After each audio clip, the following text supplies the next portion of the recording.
تاریخ میں دیکھتے ہیں تو یہ جو مصیبت اور بلا ہے مختلف انبیاء کے علاوہ، معصومین کے علاوہ مختلف لوگوں پر بھی جو ہے وہ عائد ہوئی ہے، نازل ہوئی ہے مثلا.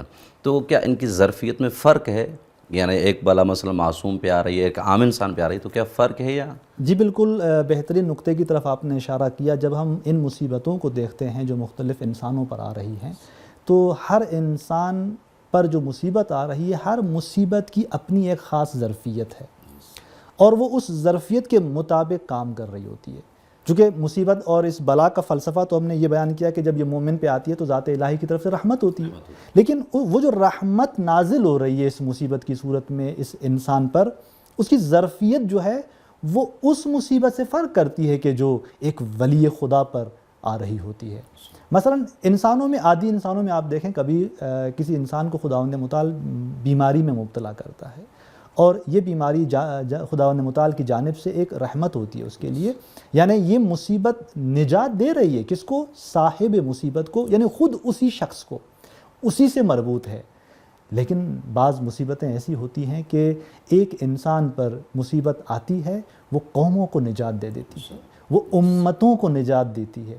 اس کا اگر آپ ایک چھوٹا سا مثال ہم دیکھیں تاریخ کے اندر، خود انبیاء کے اندر، چونکہ یہ جو مصیبت ایک فرد پہ آ رہی ہے اس کی ظرفیت اتنی بلند ہے کہ وہ ایک قوم اور امت کو نجات دے رہی ہے، تو یہ اولیاء الہی کی مصیبتوں کے جتنے نمونے ہمارے پاس ہیں وہ اسی زمرے میں آتے ہیں. حضرت یوسف علیہ السلام کا جو واقعہ قرآن مجید نے نقل کیا، آپ اس کی طرف ملاحظہ کریں کہ وہ اسی کی عکاسی کر رہا ہے کہ حضرت یوسف پر جو مصیبت آ رہی ہے اور جناب جبریل جب اس کے پاس آتے ہیں کہ آپ کہاں پر ہیں، تو کہتے ہیں کہ بھائیوں نے مجھے یہاں پھینکا ہے. تو جب کہتے ہیں کہ آپ چاہتے ہیں کہ آپ کی نجات ہو، یہاں سے آپ کو لیا جائے، تو بھی اشارہ ذات پروردگار کی طرف کرتے ہیں کہ جو خداوند متعال چاہے گا وہ ہم چاہیں گے. کہ یعنی کہنے کا مطلب یہ کہ وہ جو مصیبت آ رہی ہے، خود یہ ولی الہی کیا کر رہے ہیں؟ صبر کر رہے ہیں. اچھا، جب اس مصیبت سے باہر آتے ہیں کچھ، اب لوگوں کو نہیں بتا رہے کہ میں کس کا بیٹا ہوں. چاہتے تو پلٹ سکتے تھے، ٹھیک، لیکن نہیں، صبر کر رہے ہیں جو خدا چاہے. خدا کی مرضی اس طرح ہے، مجھ پر اس طرح کی مصیبت، اس طرح کے حالات آنے ہیں، ولی خدا صبر کر رہا ہے. اور آپ دیکھ رہے ہیں خود اس جناب حضرت یوسف علیہ السلام کی پوری اس داستان کے اندر کس طرح ایک قوم کو نجات مل رہی ہے. یہی مصیبت حضرت یوسف پر آ رہی ہے، لیکن حضرت یوسف اس کو صبر کر رہے ہیں، اس کا تحمل کر رہے ہیں، اور نتیجے میں ایک پوری مصر کی قوم کو ایک طرف سے مادی اعتبار سے مشکلات سے نکال رہے ہیں، اور ایک طرف سے جو بت پرستی کے آئین پر وہ تھے، اس آئین سے ان کو نجات مل رہی ہے. کس کے توسط سے؟ حضرت یوسف. اور وہ بھی کب؟ جب وہ اپنی اس مصیبت پر تحمل کرتے ہیں. تو یہ ایک مثال ہے.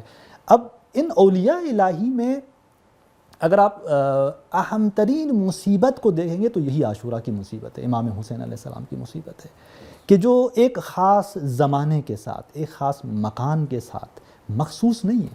یوں نہیں کہیں گے آپ کہ یہ 61 ہجری کا واقعہ تھا، تاریخی واقعہ تھا، ختم ہو گیا. نہیں، اور لوگوں کے لیے ہدایت تھا مثلا. جی بالکل، نہیں، بالکل یہ امام کی وہ مصیبت ہے کہ اگر آپ روایات کی طرف مراجعہ کریں تو حتیٰ یہ واقعہ نہیں ہوا تھا، انبیاء اسے توسل کر رہے تھے. انبیاء کے لیے، بہت سارے انبیاء کے لیے یہی عاشورہ کا جو واقعہ ہے وہ سلوک بن رہا ہے. اچھا، یعنی واقعہ رونما ہونے سے پہلے. اور جب یہ واقعہ رونما ہوا تو آپ دیکھیں کہ جو رکاب امام حسین میں تھے وہ کن مقامات پہ پہنچے. اور پھر اس واقعے یعنی 61 ہجری کے بعد یہ جو مصیبت امام حسین کی ہے، اس کے آثار آپ کو قیامت تک کے لیے بیان کیے گئے ہیں. یعنی آج انسان اسی عاشورہ کے ذریعے ایسا سلوک کر سکتا ہے، ایسا قرب الہی کی وہ منزل طے کر سکتا ہے کہ جو دیگر راہوں سے اسے اتنی آسانی سے وہ منزل حاصل ہونے والی نہیں ہے. تو لہٰذا یہ جو مصیبت ہے اس کی ظرفیت بہت بڑی ظرفیت ہے، تاریخ پوری کو شامل ہے یہ جو عاشورہ کی راہ ہے اور یہ جو امام کی مصیبت ہے. لہٰذا اس کے اگر آثار ہیں تو وہ پورے عالم کو، تمام عوالم کو اس کے آثار جو ہیں وہ شامل ہیں. تو اس کی بہت بڑی عظیم ظرفیت ہے.